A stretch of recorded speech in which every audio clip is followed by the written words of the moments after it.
And we are wrestling with the WWE Elimination Chamber. It took place in Chicago, Illinois at the United Center. Attendance was 19,346. Despite those inflated um, WWE prices, does not deter the Chicagoan crowds. Um, yeah, they're still doing pretty well. Um, and yeah, this was as WWE gets in the Triple H era. 4 matches, 1 segment. Funny how funny how we went from last year to this year, but I'll get into that when we get there. But yeah, it was an event to get to an event. It was okay. Um, I felt for, a Chicago crowd, the crowd was pretty fucking dead.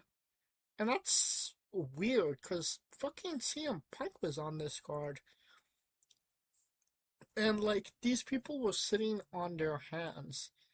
And there wasn't a lot to cheer for, I'll give them that. But, I wouldn't say that anybody was not trying their best.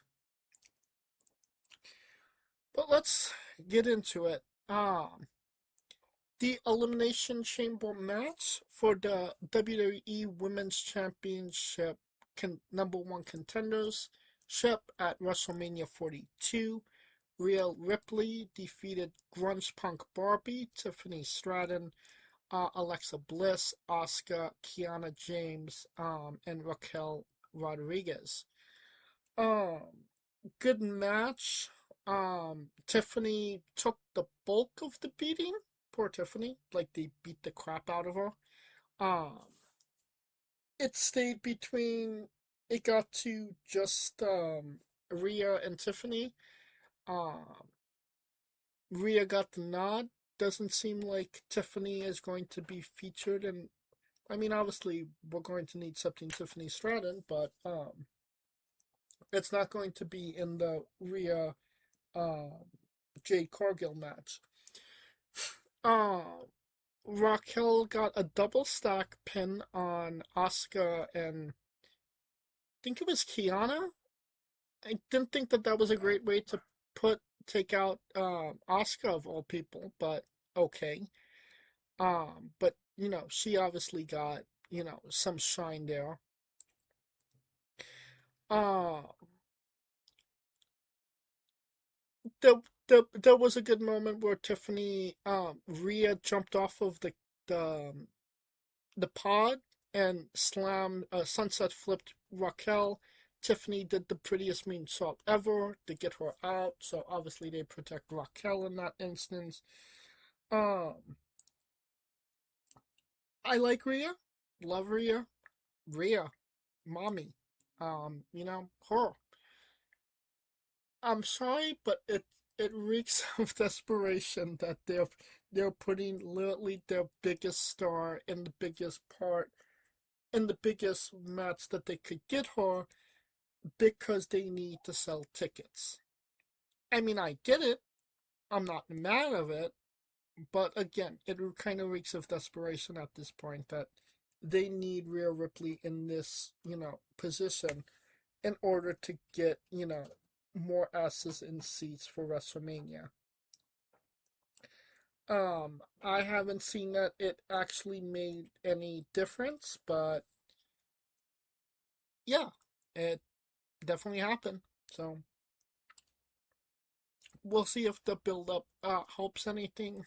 As of right now, it doesn't seem like Rhea and Jade are liking each other, personally. So, yeah, all all fun things to factor in going into WrestleMania.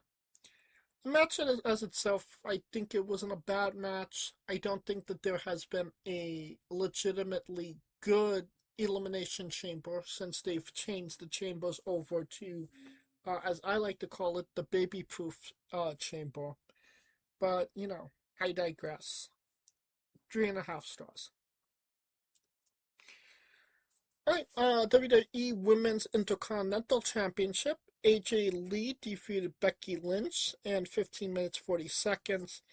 And yeah, this was not a good match. And if you could hear a pin drop in that crowd as well. It was just, I mean, honestly, it was not the best effort by either women. Obviously, AJ hasn't been in a singles match in like what 10 years, so I mean that's no fault of her own. I feel like they could have still, if they knew the limitations, they could have worked a bit better. And if they had a bit of a hotter crowd, I mean, again, the crowd just did not seem into it, which kind of took my overall enjoyment of the match out.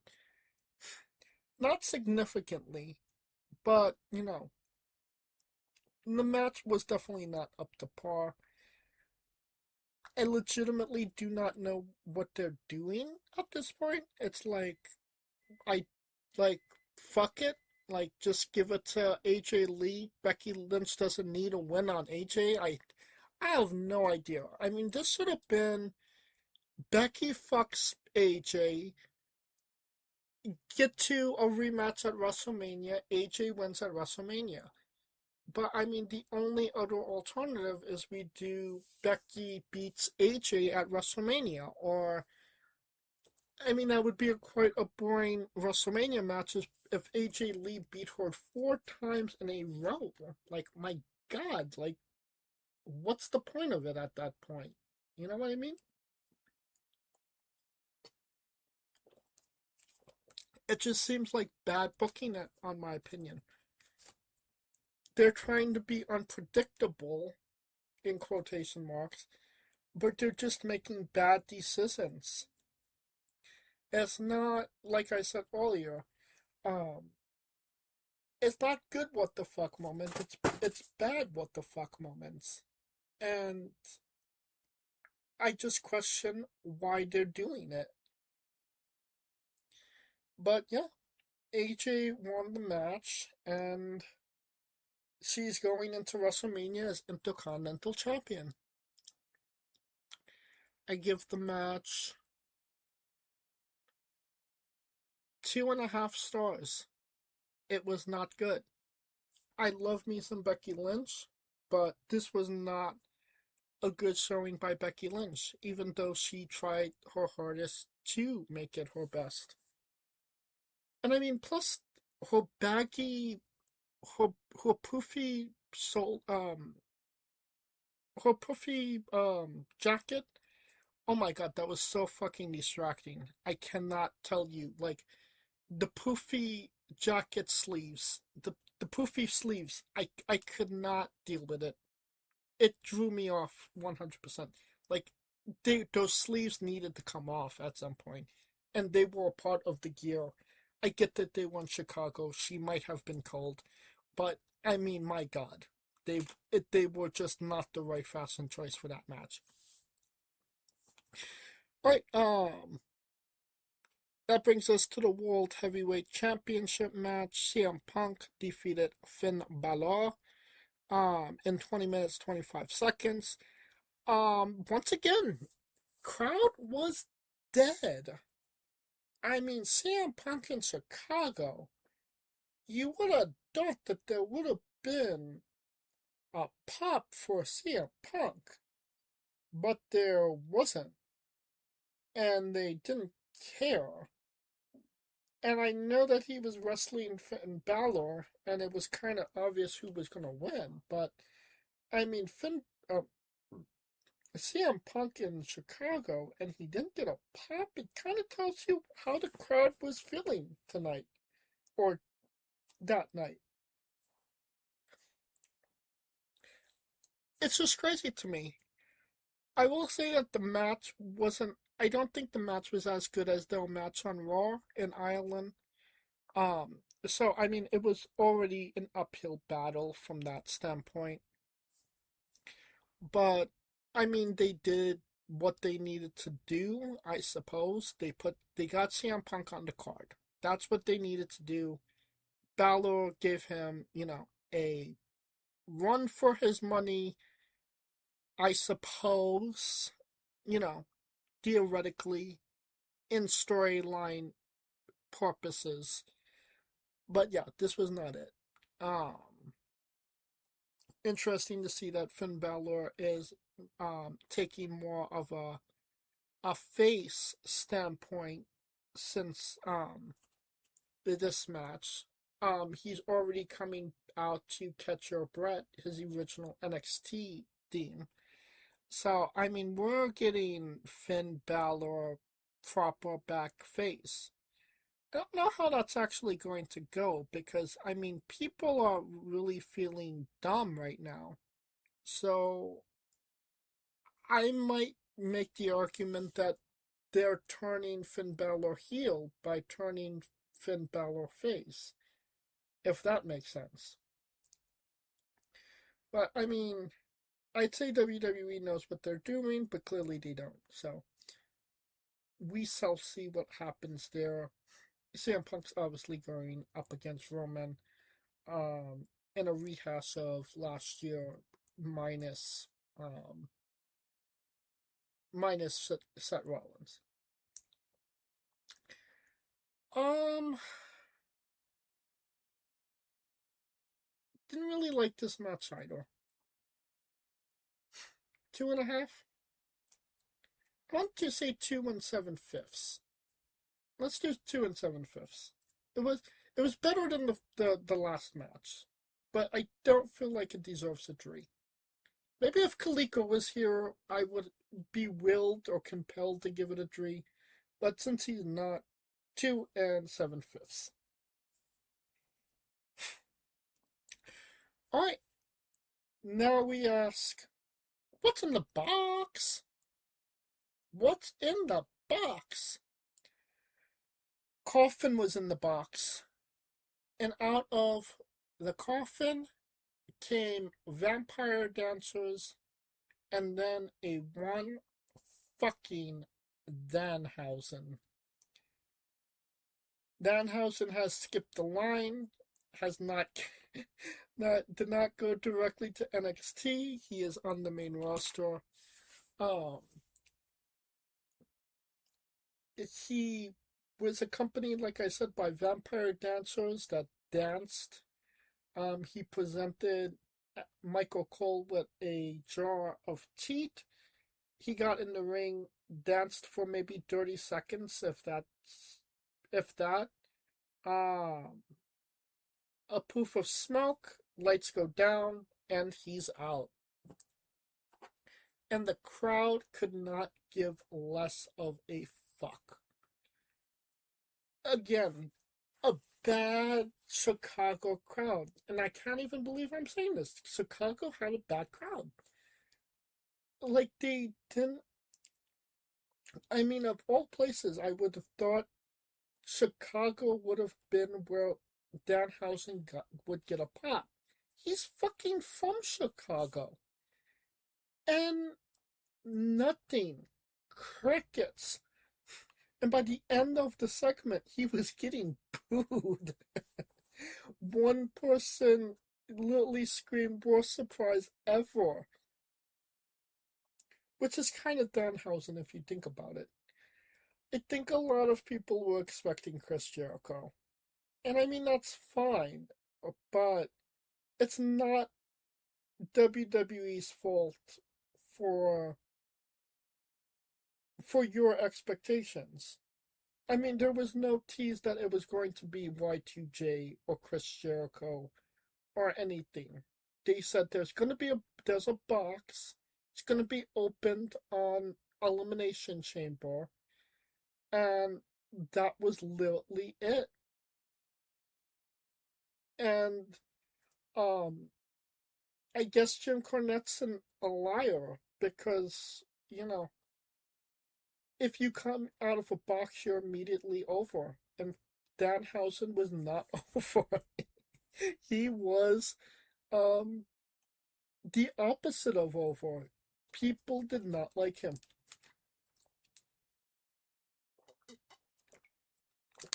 I could make the argument that Danhausen, and I was going to make this argument before Raw, that Danhausen had really no business being on the main roster or debuting on the main roster. He fits with NXT right now, and he would have gotten a good, nice little pop if he got to NXT. And I mean, Ava is no longer, the general manager, and uh, Stone is the interim general manager. Making Danhausen the general manager would have been fucking golden. Um, I mean, the possibilities with Danhausen were unlimited. Like they could have did so much with him on, NXT. And I felt like, putting him on the main roster, could have been a waste essentially. But, being Danhausen, he disproved me wrong. And he came on Raw. He had a list of demands, a blimp, a Hall of Fame induction this year. You know, a picture with Triple H where he's pointing at him. Those are popular. His face on all of the trucks and posters. He cursed Dominic Mysterio, and Dominic Mysterio actually dropped the Intercontinental Championship. So I mean, they legitimized Danhausen in a matter of 15 minutes, where if he curses you, there's actually, consequences to it. Where people were getting cursed left and right on AEW TV and nothing fucking happened. It was like a joke. I mean, it is a joke, but he got over in a matter of, of minutes. And I mean, that's what they should have done with him on Sunday, on Saturday, or whenever Elimination Chamber was. They should have had him talk, and he would have gotten himself over. Instead of they did that stupid dance that made people boo and think that he was going to be Chris Jericho. So I mean, that's like expecting Taylor Swift and getting Weird Al Yankovic. Like it's not. There's no comparison there. Um, but yeah. We'll see what happens to Danhausen. If he'll get that Hall of Fame, I think he should. We're lacking people right now. He already got a mentor on SmackDown. The Miz is going to help him become World Heavyweight Champion. Because who else would want? Why are you there if you don't have aspirations of being World Champion? And maybe this is just the thoughts of a madman, but I think we should see Danhausen versus Gunther at WrestleMania. And I think Danhausen should go over. Yes, I'm saying Danhausen should retire Gunther. It makes perfect logical sense. One bad segment does not define a pro wrestler, and Danhausen is proving that right now. Like I said, he's getting over, people liking him. Casuals are liking him, and he's selling a lot of merchandise. So, it's only, I would say, up from here. That takes us to the main event, the last match, the main event of WrestleMania 42 for the undisputed WWE Championship up for grabs. Randy Orton defeated La Knight, Cody Rhoads, Javon Evans, Trick Williams, and Logan Paul in 25 minutes and 25 minutes and 20 seconds. Um, Yeah, Kaliko, who's a broke-ass, tired veteran that's just happy to be there now. My number one pick actually got the nod. Randy Orton is main eventing WrestleMania once again. I wouldn't say that it wasn't without its trials and tribulations. It was a semi decent match. Um, we've seen how little WWE gives a fuck about LA Knight. Like he gets eliminated in like the worst non-climactic ways ever, and it just kind of shows you how they view him, the way that he gets eliminated. This definitely could have been an LA night, and it just wasn't. It never is, unfortunately. Javon Evans was bouncy as he is. Trick Williams looked like a fucking star, and I could make the argument that he could have won this match as well, and nobody would have batted an eye. Um, I feel like you should just, he's hot, pull the trigger on Trick Williams. My God, like the crowd is into him, like they glued themselves to him, and he just that entrance that he put, that that he did was just aura forming at this point. It was fantastic. And he just looks like a star. So, again, give this man a belt. Give this man something to do. I hope that they give him something good to do at WrestleMania. Uh, Logan Paul got eliminated after he got curve stomped by the returning Seth Rollins. Um, Seth Rollins actually got a pop, but I mean, obviously he's Seth Rollins.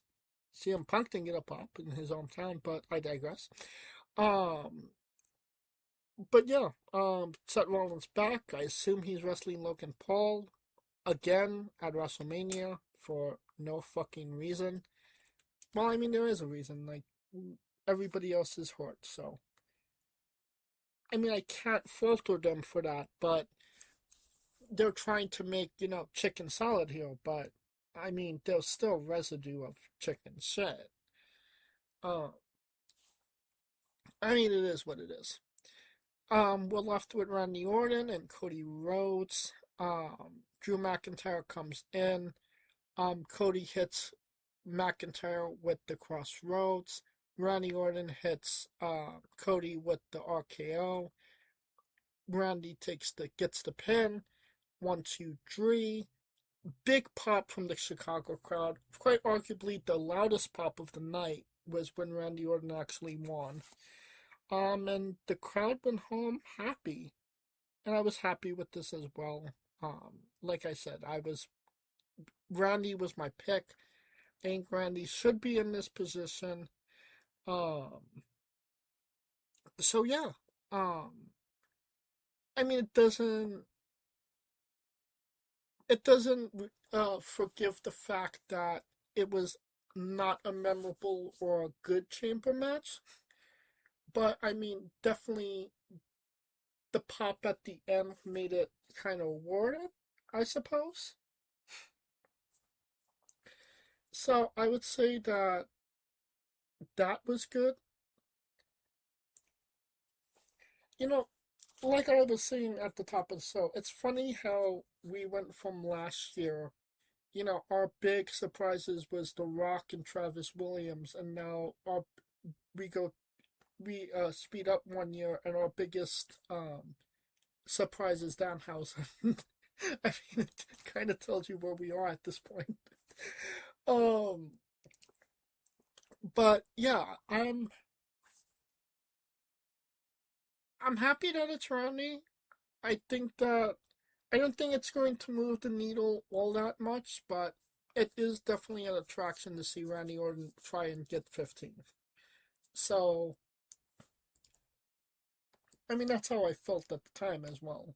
Um, when he was supposed to wrestle Drew McIntyre, now he's wrestling Cody Rhoads, but he has a pin on Cody Rhoads, and it's just it's just so clusterfuckery at this point. It's not even funny. But again, I can't really. It wasn't a good match. It was pretty predictable. The point that there was so much interference in a cage match that should not have interference, just degrades this, this concept. And I think that we need to put the Elimination Chamber on the shelf for a couple of years. Um, Maybe only bring it out for, a 6-man title match when you need to, rather than, you know, it, it's it's a secondary to get to the main, and that's all that it really is. It's lost all luster, and I'm bored of seeing it every year. I think it's time to put it to rest for a while. Um, so yeah, I would give this match a 3 stars. Alright, I give this show as a whole a thumbs in the middle. Like I said, it was a transitional episode just to get to the next one. Obviously, the next episode's WrestleMania. So yeah, we'll see what happens at WrestleMania.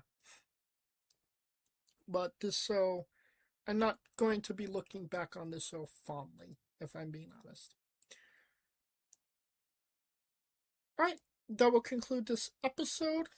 Join us next week as we do a full review of NXT Vengeance Day. Until then, thank you for listening. If you like what we're doing, please like, subscribe, comment. But on YouTube and Castbox, this was sponsored by Rogue Energy and Player One Coffee. Join us next Tuesday and Wednesday as we interview Shaq Jordan and Rico D. Cannon. And join us every Tuesday and Wednesday for new incredible interviews. Follow the show at Wrestling with E, but on X, Red, and Instagram for information on who we're interviewing, when we're interviewing them, links to those interviews, and so much more. Follow me personally at JamesJ993. Right. For Kaliko Yachts and Scooter Dust, I'm James J, and this has been Wrestling with Entertainment. Hey folks, this is the Colossal Mike Law, and you are listening to Wrestling with Entertainment. Enjoy the show, support these guys. We appreciate it very much. We'll see you at ringside.